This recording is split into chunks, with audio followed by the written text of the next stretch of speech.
Alam nyo ba na ang mga video natin ay gold? Bakit ko nasabi ito? Anong ibig sabihin nito? Yan ang pag-usapan natin ngayong araw.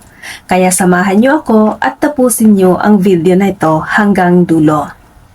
Hanggang ngayon ba isa ka pa rin sa mga tao na hindi ka pa rin convinced na napakahalaga na gumawa tayo ng video, better sa business mo or sa offer mo or sa product mo or kahit na anong bagay na kailangan na exposure mo dito sa online?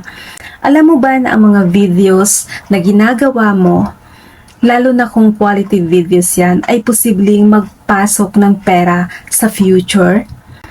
Para sa akin kasi ang mga videos ay asset.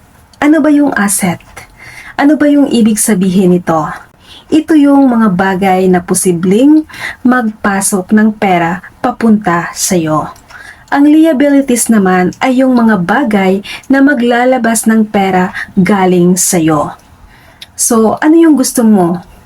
Yung magpapasok ng pera or maglalabas ng pera sa iyo?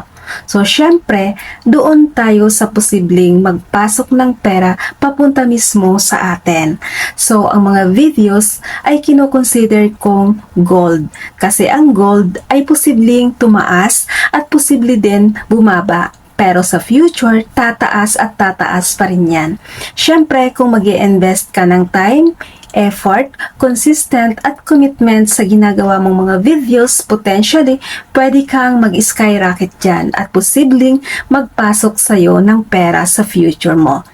So kung mapapansin nyo, lahat ng mga vloggers, mga sikat na social media or influencer, mga brand, na nagsimula din yan sa mga 0 views. Pero ngayon, kung mapapansin nyo, lahat ng mga pinopost nilang mga videos, papasok ng pera sa kanila. So ganun din ba ang gusto mong mangyari sa videos mo?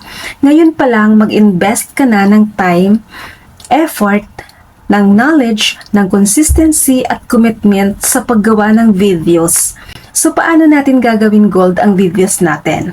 So, every time nahaharap tayo sa camera, make sure na quality at may value ang video na ibibigay mo sa audience mo. Nang sa ganon, ay dadami at dadami ang manunood sa'yo, may mai-entertain, may matututo, may maraming magla-like, magko-comment, mag-share ng mga videos mo. At darating ang time na pwede kang kunin ng mga brands. Kasi may mga community ka na, may mga videos ka at may mga value ka na pinoprovide sa mga audience mo. Sana nakatulong ang video na ito. Please don't forget to like and share para marami pa tayong matulungan na gustong kumita. Please follow for more. Thank you!